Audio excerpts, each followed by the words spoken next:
The MTG podcast is a virtual space for women and minorities in the tech and creative industries. Tune in as we explore inspirational, educational, and community insights through different perspectives, expanding the diverse cultures and societies that reflect us. We're more than a designer. We're more than our name badge. We're more than the work we produce. Welcome to the More Than Graphics podcast. We're that tribe. What's up, y'all? It's Danielle with the More Than Graphics podcast, and it is only me today. Usually I'm surrounded by two other beautiful, vivacious women, Priscilla and Cicely. I miss you both, but today we are riding solo as we are continuing our celebration for Black History Month. I'm really excited to have today's guest with us today. We have so many things to kind of unpack, so I just want to get right into it. So I have John Bruton, okay? He's the owner of Bruton Creative, a web and graphic design company.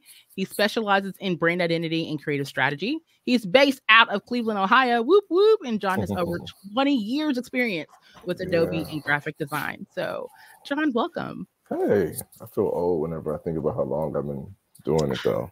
I'm trailing you by 5, bruh. I feel you. It's like, dang, I've been here. I remember when Adobe was on single digits. Right? I don't well, no, right? Like, I remember Adobe Wow. Photoshop CS1. Right. Yeah. I remember how mad people got when they went to subscriptions, when you couldn't just pay for it outright, and everybody threw a fit. Like, I'm not going to pay for no subscription. Right. And everybody started gobbling up all the CDs. Man, I fought it for a long time. I had CS6 for way too long.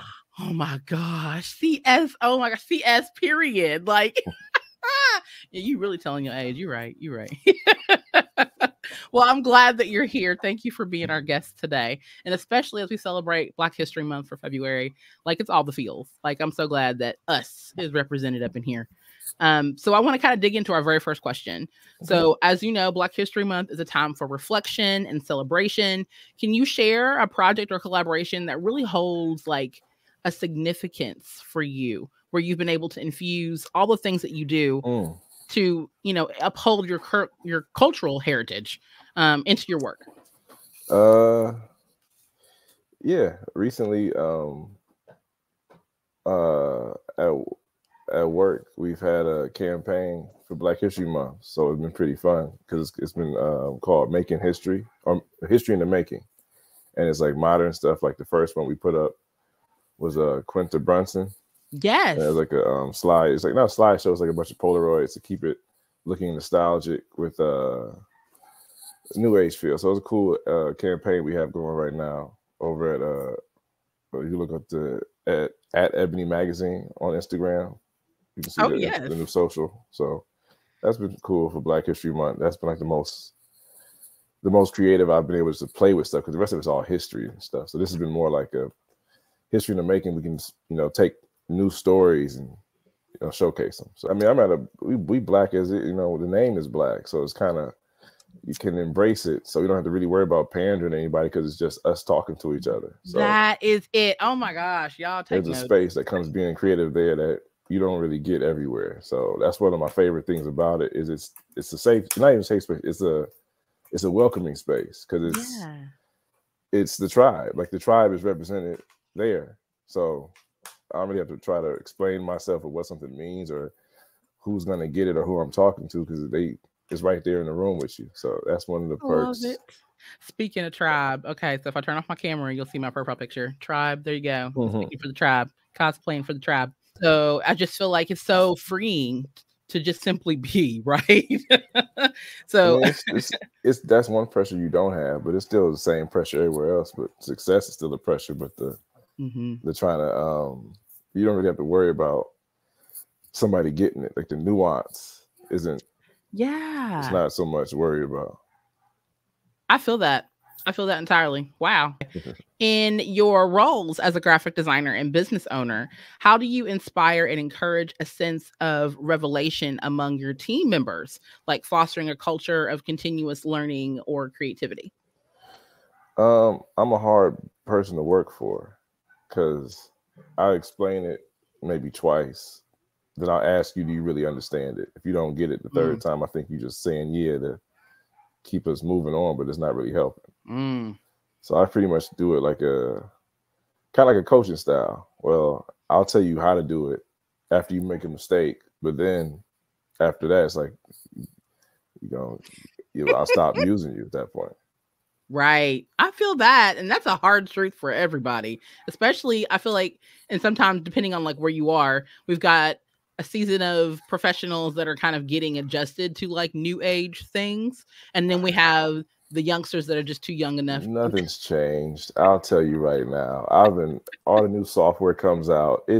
I laugh at it. Like it's not new and better. It's just, it's either Photoshop or Illustrator and just something different. Like in design, it's just an Illustrator with lines and text. Oh man. Okay, so I have to ask now, like, how do you feel about Canva then? Because that's like right in between. Canva, I'll take my Photoshop files and put them in Canva for other people to use because it's more drag and drop versus create. You don't really make a background in Canva. So you just, if you have all the elements, if I give you like the clip art and the elements, you can just go in there and move stuff around. So it's functional for people who aren't designers because it does what you need it to do. So yeah, exactly. It's the in between, right? It's the middleman that you technically didn't know that you needed. Yeah, like if you're creative, Canva works. It's good for you. If you're not creative and you just want to be cheap, then it's going to look like you use Canva. So a real designer is going to find a way to make it look good, no matter what the tool. So that's the trick. I love that. Yeah, that's the bottom line. Tools, right? The tools that we use. I love that. Okay, so could you share a project where you faced a creative challenge that led to a breakthrough, like maybe revealing some new possibilities in your approach to design or business strategy?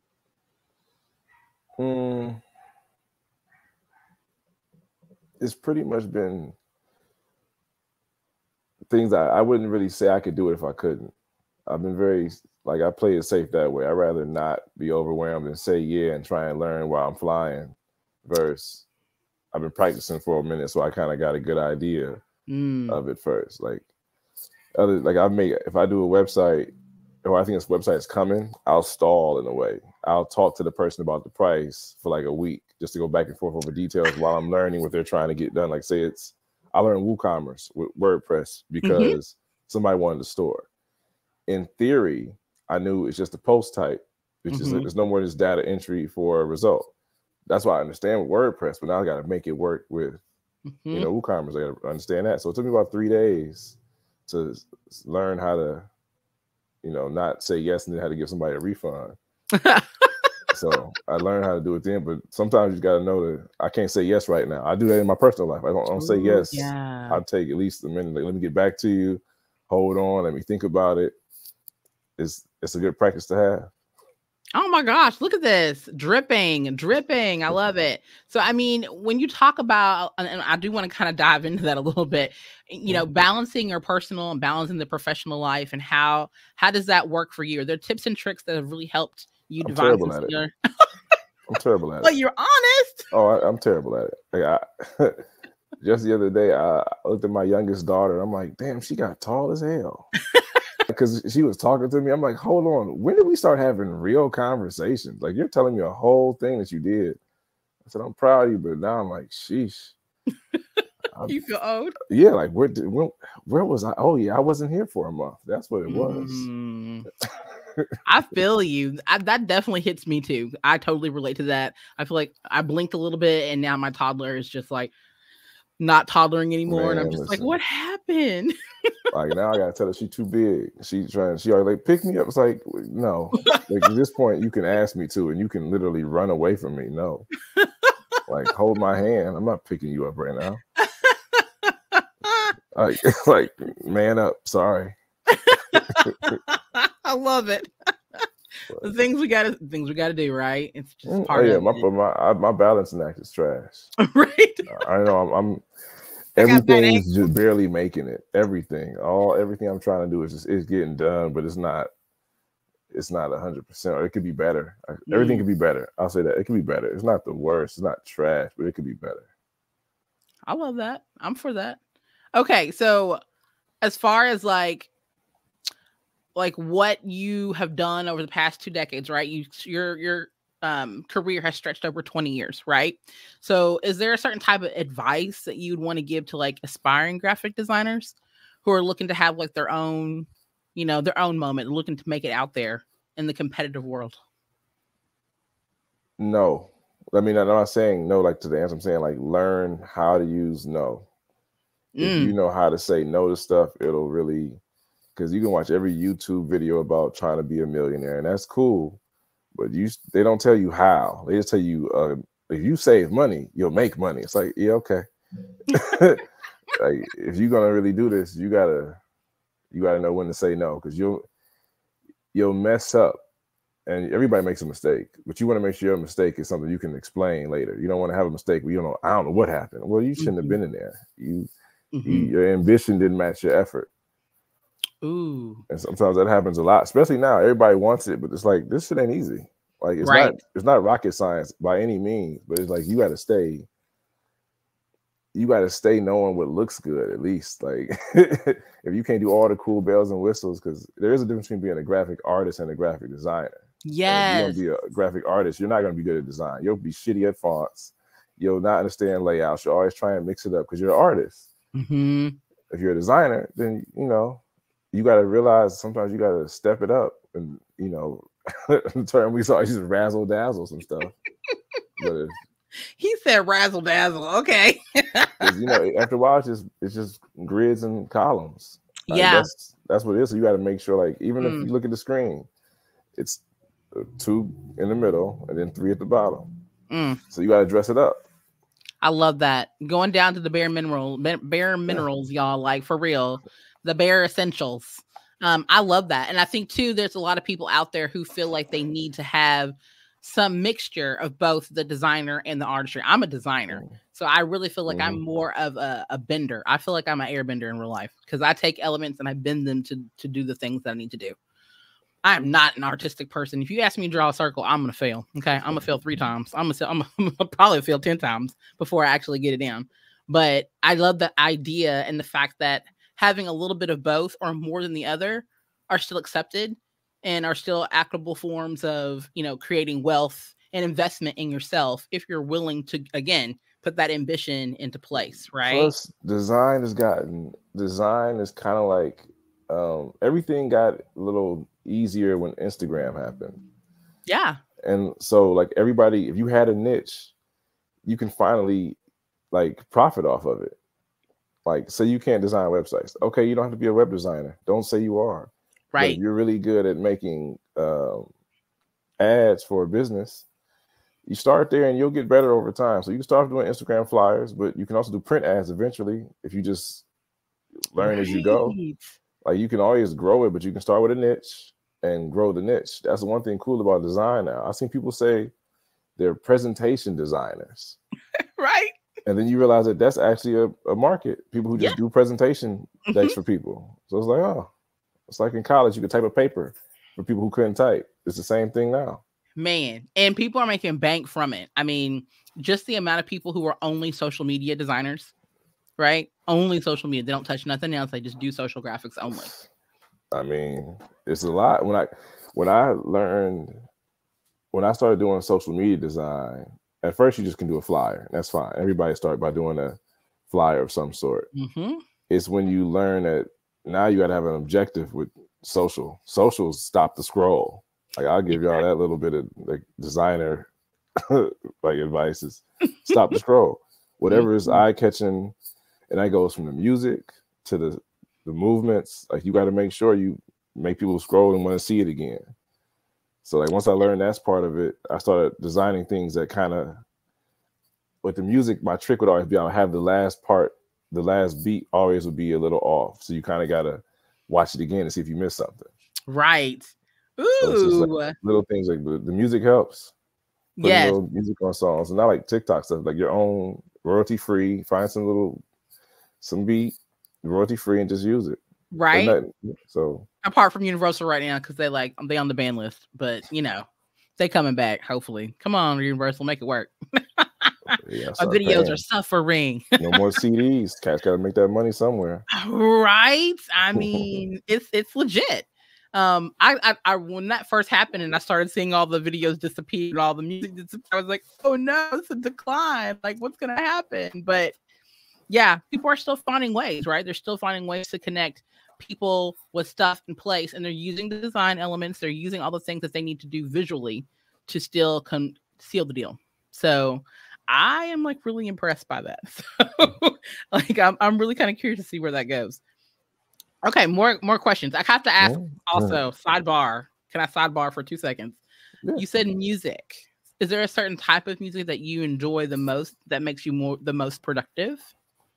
My Spotify has a thing where it gives you like the whatever you listen to that time of day.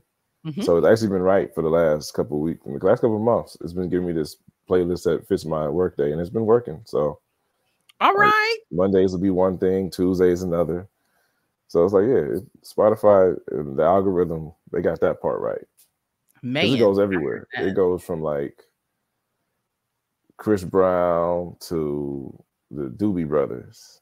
Okay. So it's like yacht rock. There'll be some trap. There'll be some Travis Scott. So it's bring the horns out. Bring the horns out. Even Adele and Bieber in there. So it's like, yeah, you know, everything that sounds. If you can move to it, it's good to help me create. So I love it. Oh my gosh. Well, I'm a forever goth girl, so bring on all the screaming things, and we can make some magic happen.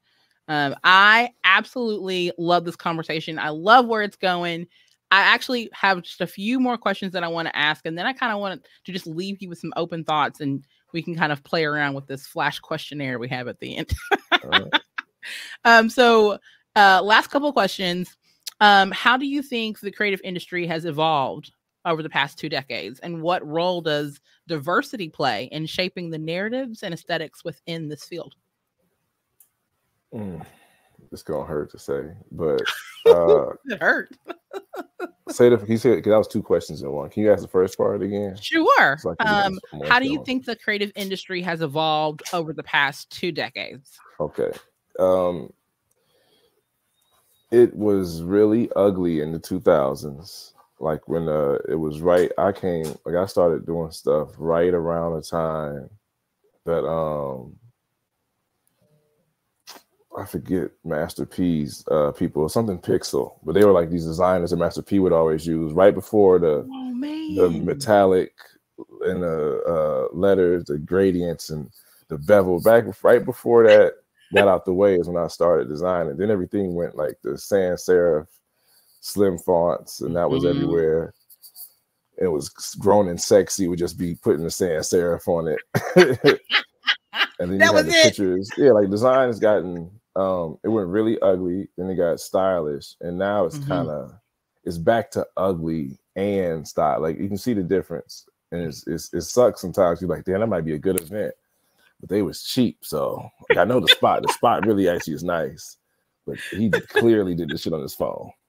I'm not gonna pay. If you didn't pay a designer, I'm not gonna pay you either. How about that?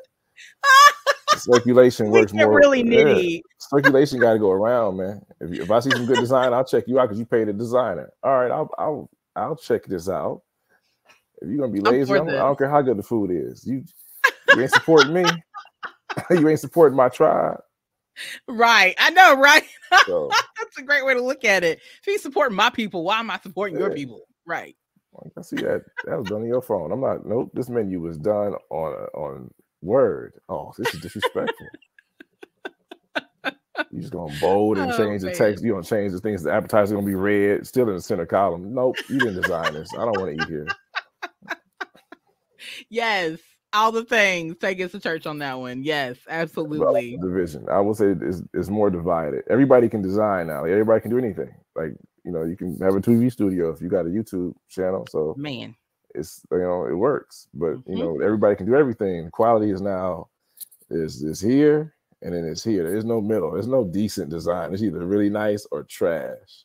Right. Definitely, I completely agree. I feel like it's one extreme or the other. All the stuff in the middle is just blah.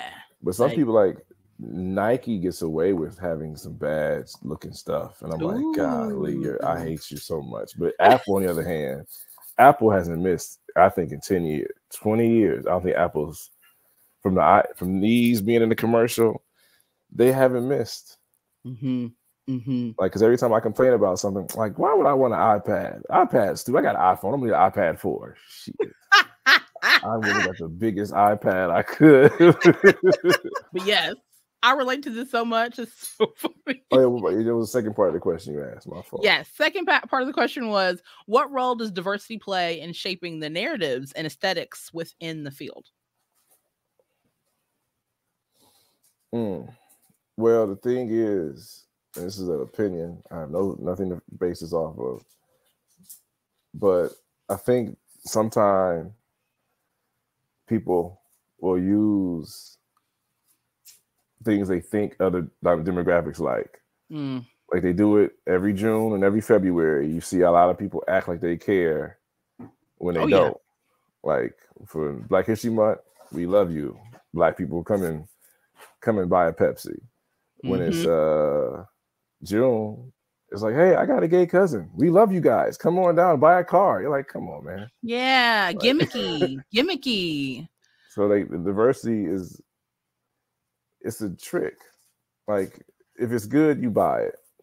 You don't really ask about Black owned. You didn't think about that until you feel guilty because you find out something that you really like that's really good. It's racist. You're like, damn, really? Yep. Come on, man. Like, how long are we not gonna wear these then? Because I got to. If Jordan had a secret, I'm like, come on, not Jordan. I can't wear these for 2 weeks. Man, like I gotta wait till something other happens. Like, not Mike.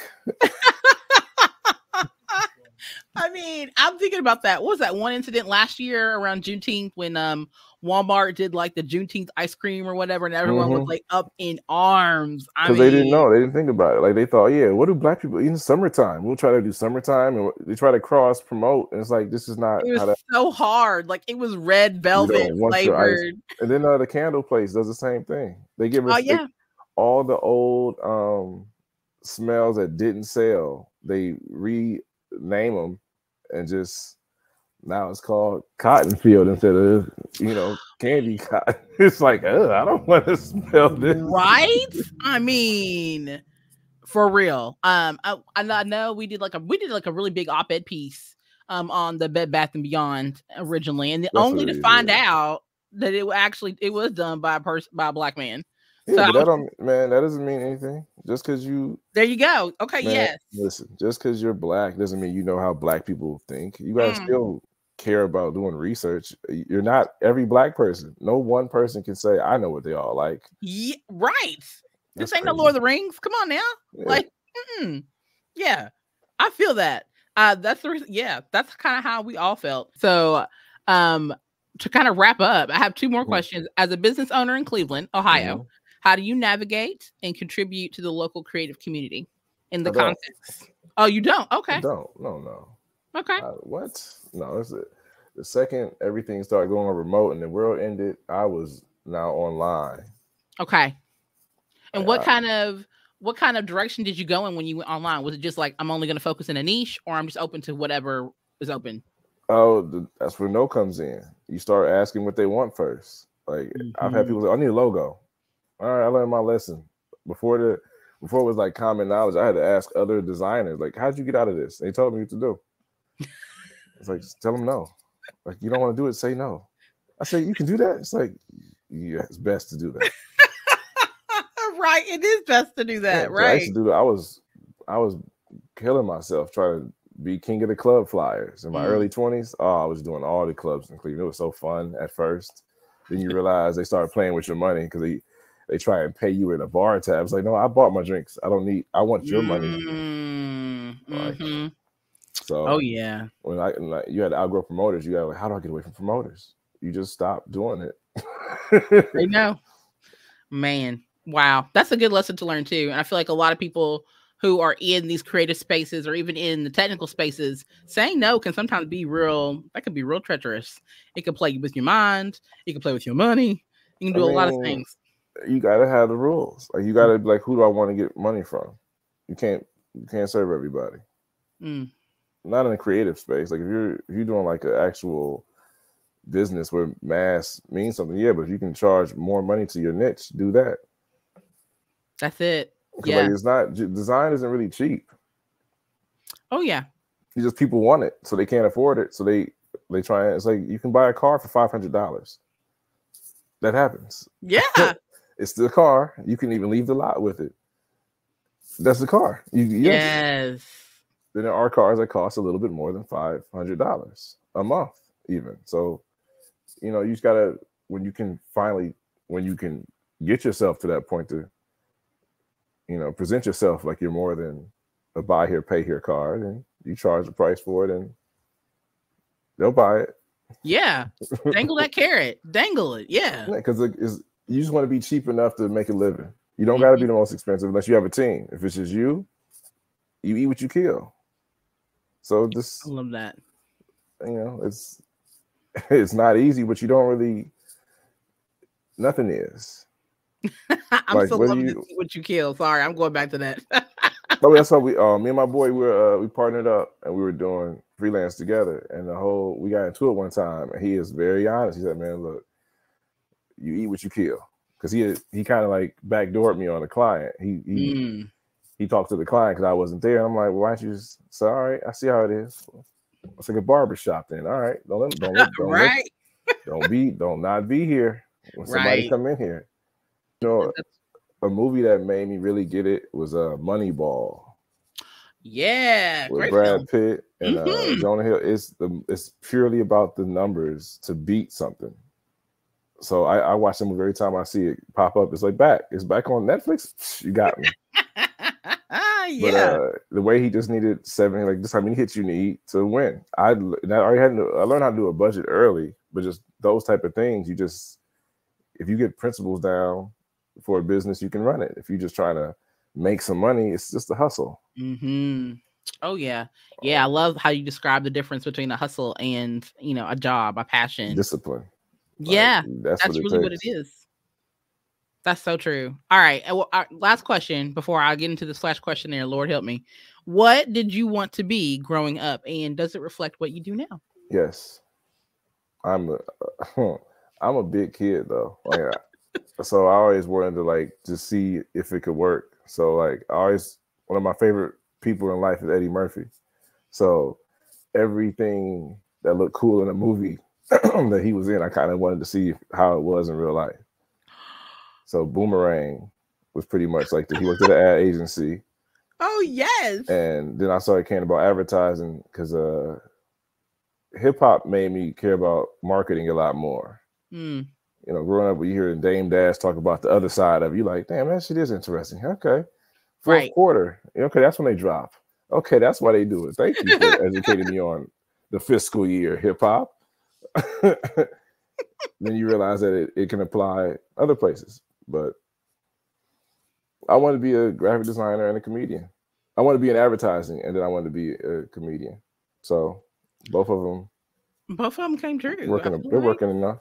I got lucky. Man, that is such a cool story, though. Okay, so what was it like when you did your first comedy gig? Trash. Of course, it's always trash. That's what they always say. If they're honest, it was horrible. I mean, do you remember it? Do you feel like there was a joke that you thought was really, really good, but people didn't get it? It was all trash. I looked down to the floor the whole time, and I did 2 minutes of just.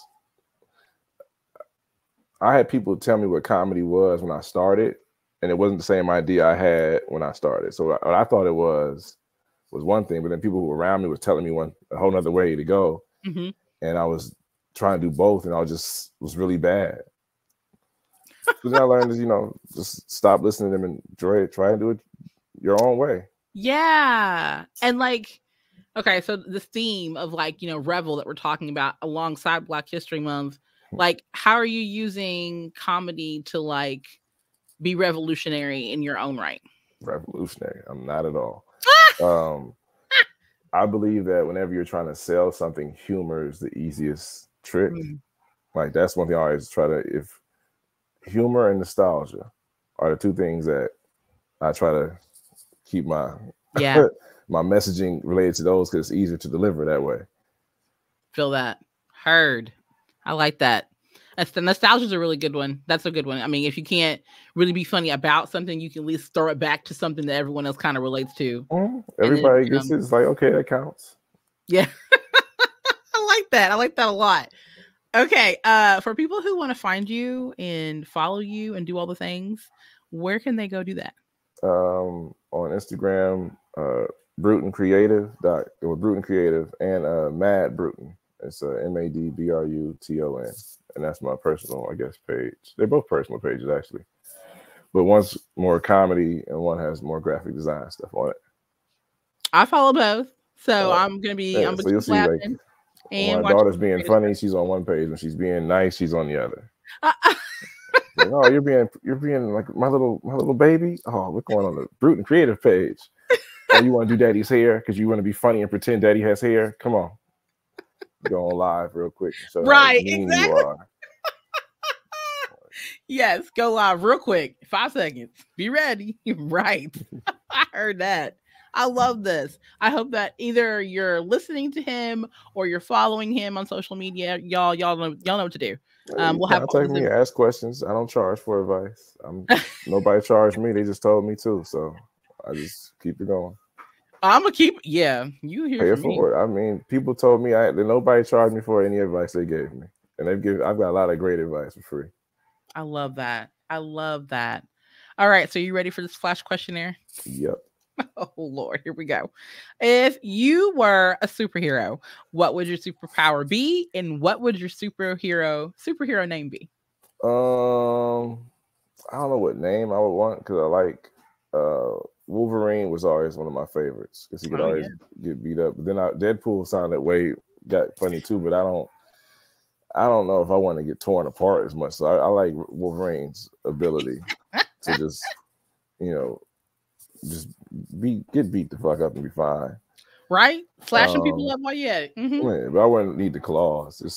If that's what happens, fine. But I don't really need that. But everything else is cool. All right, so Wolverine it is. What's your go-to karaoke song? And could you give us a quick rendition if you dare? No. But usually it's Darling Nikki by Prince. But it takes me, it got to be a lot going on. Oh my gosh. Really? Okay, so. Darling Nikki and Purple Rain. Those are two songs I know without ever trying. So those two, if I'm drunk or if I'm in a good mood at a karaoke, you might get Darling Nikki out of me. Oh my gosh. Okay, so you are the second MTG guest overall that has simply said Prince to this question. I don't know if we on the theme, if we on a roll or what, but that you're the second person who has simply said Prince. I'm gonna do Prince. I mean, I know it. Prince. So that's when you gotta have fun. That's what's up. That's what's up. All right. So if you had to survive the zombie apocalypse, which 3 items would you grab from your home before making a run for it? We had to go there. Handgun, shovel, and torch, like a lighter torch. Oh yeah. Because between 3 of those things, I'll be able to figure something out. I like that. Those are good answers. Okay. Share an embarrassing moment from your past that you can laugh about now.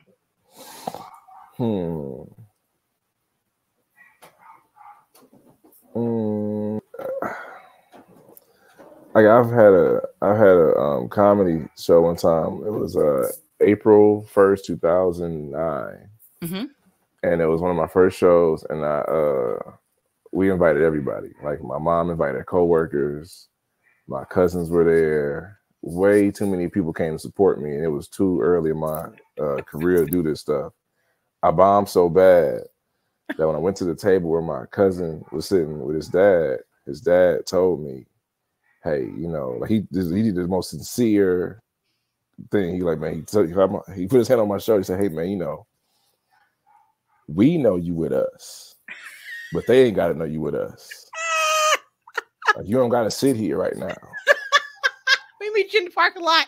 Man, and the funny part, he was just messing with me, but I thought he was serious because it hurt because he was never this funny before. So he hit me with this. I got him with away, and I was sitting. It was nowhere to sit though. It was a packed house, so I ended up sitting at this. There was a bench by the bathroom. I'm sitting next to the bench, and it's a water fountain here, so everybody would come by and get some water. Like, hey man, you did good, man. So I was there. Nigga. I was there. Don't do that. just let me hide over here. You don't got to lie to me, man. Oh man. Okay, so if you could have dinner with any historical figure, dead or alive, who would it be? And what's the one burning question you'd ask them? I don't really have. I used to have those type of like, what was that? You know, those type of things. At this point, I would just. My first reaction was to ask Tupac, did Suge do it? Right? Like, you saw him, you had to look down a little bit. Like, did you see him? Like, did he know the duck early? Like, did you feel something strange? Like, you know, just I would ask Tupac just so I can tell people, no, that's not how it happened. Or I would ask Nicole Brown Simpson. It was OJ? Because I've been listening to him on Cameron's podcast is probably some of the best. I'm like, this man's he gonna say something. He gonna get too comfortable one day. Right. He gonna say, "Oh man, you can swing a knife easy." He gonna say something crazy. It's gonna be like, "All right, get him out of here." He got too comfortable. He gonna bust out, and that's how I got Nicole. Man. And then that's it. Because he said something recently. My cousin sent me. It was like, you mean confessing? I ain't doing that. I'm like, yo. This man must be stopped. You about to breach something. It'd be like ask Tupac and Nicole Brown, did it really happen? Okay, so what's the weirdest or most unexpected item on your bucket list, and why is it there? I don't have it anymore. Oh. I don't have a bucket list anymore. It all worked. Everything I want to do. You've done everything on your bucket list? At this point, yeah. Wow. Okay. I don't want to. I mean, I want to see places, but it's not like on my bucket list. Like I want to go to London. Yeah. But I mean, depending, you know, Brexit kind of made me feel like they got problems over there. I don't know if I want to go back to the home country of racism and it is class. No. I mean, you better off in some areas depending on what happens in this election, right? Off. It's just, you know, do I want to get involved with their struggle or do I want to stay here and be, you know, a suspect over there? I'm a dirty American. So it's like, I don't know if I want to be an American. Is there anything else you want to leave us? Some final thoughts? Check out ebony.com. There's a lot of great stuff over there, a lot of good content. Follow Ebony Magazine on Instagram and TikTok. And if you want to do Pinterest, they got a Pinterest page. But yeah, I mean, there's a lot of cool things I've seen and discovered from, you know, going on ebony.com and looking at Ebony Magazine on social media. It's a very, very great source of information. That's where I get my news from. Okay. Oh my gosh. Okay. Before we get in any more trouble, Lord, I just want to thank everyone for listening to this episode. I'm super excited that we got a chance to talk with you, John, and I really do appreciate your candor, your very extreme honesty, which I really appreciate, and I feel like that is such a gift for us to have in 2024. We need more of it. I really appreciate your gifts. I just love the fact that we're creatives in this space and we come about it in different ways, but we're still here celebrating, uplifting, upholding, maybe even holding down some more people of color in all the areas. And I really appreciate that you're just a guest on the show. Thank you so much. Thank you. It's not a rat race. We all need to work together and help because it's not like it's competition. Not in this thing. Not in this game. Yes, I'm for that. Together we can. There you go. We out. Peace. And just like that, the episode ends, but the convo has just begun. Thanks for listening to the MTG podcast. We want to hear from you. If you enjoyed our podcast, give it a review on your listening app of choice. Continue to follow us across MTG social. And look out for bonus content releases throughout the year. This podcast is produced by Octane Design Studios. Until next time, friend.